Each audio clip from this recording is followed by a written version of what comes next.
국내 이슈로 좀 돌아와 보도록 하겠습니다. 오늘 시장 이 코스닥은 반등했지만요. 코스피가 좀 압박을 받으면서 테마주들이 좀 강세를 보였습니다. 자, 앞서 언급했듯이 오늘 아카데미 시상식이 열렸죠. 기생충, 영화 기생충이 이 4관왕 차지하면서 오늘 관련주들이 좀 급등세를 보였습니다.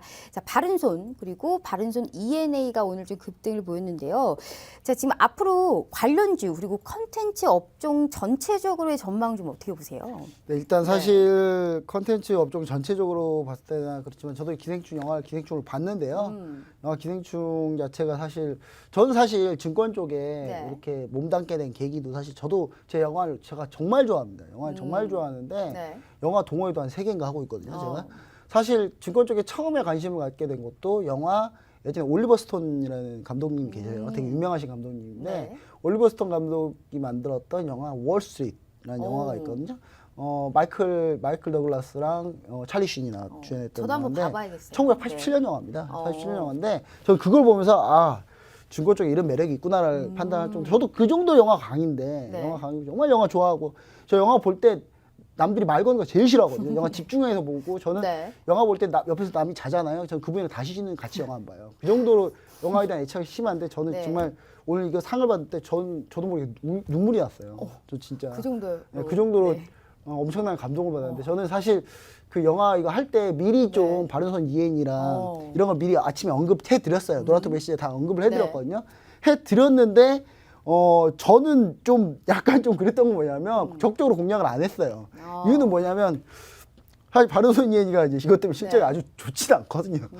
작년에 그랬으면 좀 좋아야 되는데. 근데 제가 또 올해 아카데미 오른 전략이 뭐였냐면 오늘 바른손 ENA가 투자사입니다. 그러니까 바른손이라는 회사는 자회사예요. 그런데 상한가 같죠 오늘. 예, 근데 바른손이 상한가 갔어요. 그러니까요. 이 봉준호 감독님이 바른손이라고 얘기해서 그래서 바른손으로 이게 간 거 아닌가라는 생각이 사실 바른손은 관련 없거든요. 관련 없는데 그래도 뭐 하여튼 바른손 ENA도 많이 올랐으니까. 근데 중요한 거는 이제 좀 되게 좀 재밌었습니다. 그래서 바른손은 아무 관련이 없는 바른손이 왜 상한가를 갔을까라는 생각을 해봤지만 바른손 ENA 같은 경우는 상당히 이쪽에 투자해서 올해 추가적으로 실적은 좀 나올 가능성이 있다. 왜냐하면 수출 이렇게 되면 아카데미 상 받은 그 영향으로 해서 더 해외 흥행이 잘 될 가능성이 있거든요. 그래서 제가 봤을 때는 그분에 약간 긍정적이다. 근데 단기 트레이딩 관점으로 좀 보자. 저 이렇게 좀 얘기 드리고 싶고요. 바른손은 아무 관련이 없습니다. 우리가 흔히 아는 그 문구하는 회사예요. 문구하는 회사인데 영화 기생충으로 문구를 만들지 않는 한 제가 볼 때는 크게 관련이 봉준호 감독님이 그렇게 말씀하셔서 그런 아니 근데 봉준호 감독님 바른손 ENA가 한지 어떻게 알겠어요? 그냥 바른손으로 알고 계시지. 당연히 그거는 어쩔 수 없는 거고요. 근데 이제 뭐 그랬던 거고요. 그다음에 CJNM도 오늘 주가가 반등을 했어요. 아까 차트로 보여드렸으니까 특별히 코멘트 안 하겠습니다만 이재현 회장님하고 이미경 부회장님이 상당히 지금 숨은 공로자다.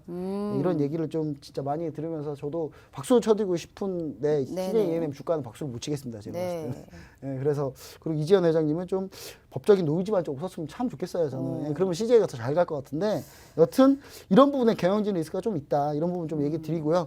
사실 저는 이거 말고 다른 걸 더 봤으면 합니다. 바로 쇼박스. 쇼박스 제가 봤을 때는 우리나라 컨텐츠가 한번 이렇게 시장에서 상당히 인정을 받고 있잖아요. 영화 전 세계에서. 시작하기 전에 항상 나오는. 근데 전 세계에서 이제 인정을 받고 있기 때문에 제가 봤을 때 우리나라 향후에 우리나라 영화들이 상당히 해외 진출이 용이할 수 있다. 해외에서 평가가 상당히 좋을 수 있고 해외에서 흥행갈 가능성이 상당히 높아진 계기를 만들었다. 저는 이렇게 보고 있어서 남산의 부장들 참 아쉽죠. 쇼박스. 남산의 부장들 때문에 밀렸던 걸 다시 다 반등했어요. 오늘 급등해서 반등했거든요. 그래서 저는 쇼박스 같은 경우는 우리가 긍정적으로 보자. 그다음에 제이 콘텐트리는 진짜 영화 사업부를 따로 빼든가 해야지 이거. 영화가 나오고 있잖아요. 우리가 흔히 보는 메가박스가 제이 콘텐트리거든요. 근데 중요한 이 드라마도 하고 다 하는데 이 영화관 때문에 좀 안 좋다라는 부분인데 저는 그래서 제이 콘텐트는 중립으로 보고는 있습니다. 근데 이번에 신종 코로나 바이러스 끝나면은 가장 많이 올 종목은 제이 콘텐트리가 될 가능성이 상당히 높다. 이렇게 보여지고 스튜디오 드래곤까지 해서 이 세 종목 이렇게 더 보시는 게 바른손 이쪽보다는 우리가 중기적으로 좀 보시는 게 좋을 것 같아요. 왜냐하면 제가 바른손 오늘 당장 얘기한다 그래서 제가 여러분들 옆에서 붙어가지고 이거 어떻게 하세요라고 할 수는 없잖아요. 그런 빠른 종목보다는 우리가 중장기로 좀 보시는 종목들 이렇게 좀 얘기를 드렸습니다. 네. 알겠습니다. 쇼박스 제이콘텐 트레이딩 오늘 말씀해 주셨습니다. 자, 그리고 오늘 이 시장의 특징주라고 볼 수가 있죠. 이 삼성전자의 갤럭시 Z 플립이 현재 이제 11일에 미국 샌프란시스코에서 언팩 행사를 지금 열리고 있는 상황입니다. 자, 오늘 이 폴더블 폰 관련주 일제히 좀 상승세를 보였는데요. 앞으로 이 주가에 관련해서 추가로 좀 상승을 할 수 있을지 여기에 대해서 상당히 궁금증이 많으실 것 같습니다. 어떻게 보세요? 사실 오늘 네. 시장을 정확히 보면 종목은 뭐냐면 사실 삼성전자 이 신작 스마트폰 신작 관련주들이 사실 시장을 전체 이끌었다 보시면 될 것 네. 같아요. 뭐 푸틴 대통령 온다 그랬으면 철도 관련주 뭐 이런 거 별로 사실 시장에 큰 영향이 없었다. 저는 이렇게 보고 있고 오늘 대선 테마주 난리더라고요. 근데 별로 제가 봤을 때는 크게 신경 안 쓰셔도 된다. 다만 이건 신경 쓰셔야 된다. 시장이 주도주기 때문에. 그래서 좀 얘기 드리고 싶은데 갤럭시 G 플립이라고 하죠. 예, 발음 저도 G 플립이라고 얘기하겠습니다. 네. 근데 G 플립 같은 경우는 이게 아카데미 시상식에서 깜짝 광고가 나오더라고요. 저는 그러니까요. 참 삼성전자가 저는 그거 보면서도 무슨 생각이냐면 박수를 쳤어요. 정말 삼성전자 광고를, 마케팅 진짜 네. 잘한다. LG전자는 왜 마케팅 이렇게 못할까라는 생각도 해보고 삼성전자 마케팅 정말 잘한다라고 생각도 해보고 그러면서 저는 갑자기 불현듯 드는 종목이 하나 생각났던 종목이 바로 제일기획이었습니다. 왜냐하면 삼성그룹의 거의 모든 광고 CF는 제일기획에서 많이 하거든요. 네. 그래서 제가 봤을 때는 제일기획 같은 경우가 바닥을 확인하고 있다. 그래서 어. 관련 스마트폰 관련주는 아니지만 네. 이 종목을 하나 얘기 드리고 싶고 이노션은 사실 현대차 관련 종목이에요. 근데 현대차 관련 광고 관련 종목인데 요거는 추가적으로 좀 제가 다음에 시간에 코멘트를 더 드리겠습니다. 네네. 이노션도 긍정적으로 보고 있거든요. 그리고 이제 본격적으로 이제 스마트폰 관련주만 그냥 따져고 얘기해 볼게요.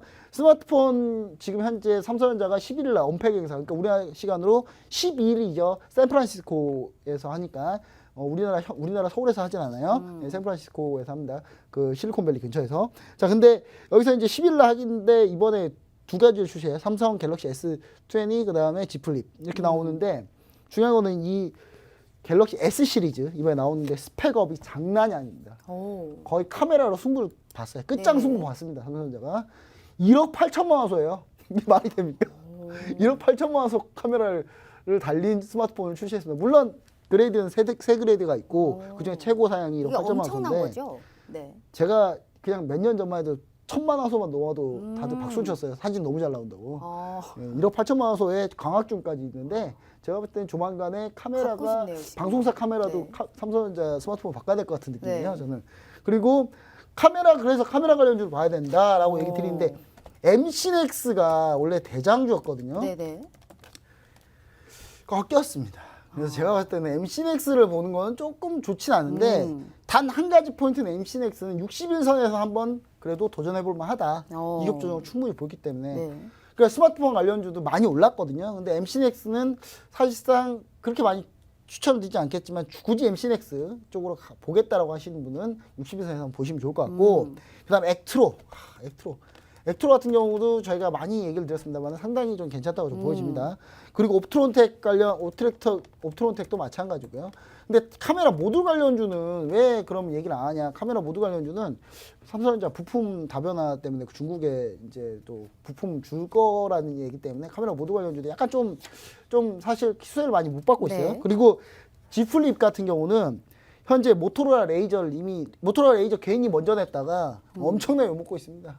삼성전자가 겪어왔던 과정은 그대로 겪고 있어요. 네네. 그래서 제가 봤을 때는 상대도 안 된다라고 보여지고 이번에 폴더폰 형식으로 접히는 스타일로 돼 있죠. 그래서 오늘 광고가 이게 나갔는데 폴더폰 관련주는 캠트로닉스 일단 네. 보시면 좋을 것 같은데 오늘 일단 많이 올랐어요. 그래서 제가 볼 때 이거 접근하실 필요는 없습니다. 캠트로닉스는. 그리고 세경 하이테크 물론 세경 하이테크가 사실 저는 제일 괜찮다고 보여지는데 하도 이걸로 저도 수익을 많이 냈기 때문에 여기서 밀리면 매수입니다. 밀리면 매수인데 33,400원 정도? 이 정도까지 한번 기다려 보시면 좋을 것 같고요. KH바텍 아까 얘기 드렸지만 저는 KH바텍 고평가를 하지 않습니다. 네네. 마지막으로 제가 가져온 게 YMT예요. YMT가 차라리 우리가 공략해보기 딱 좋다. 바닥을 찍고 턴 돌렸고 수급 양쪽 다 방금 들어왔기 때문에 제가 볼 때 가장 뜨거운 종목이 되지 않을까. 저는 그래서 YMT가 조금 더 상승 가능성이 좀 높다. 그래서 YMT로 좀 보자. 이런 얘기 좀 드리고 싶습니다. 네, 알겠습니다.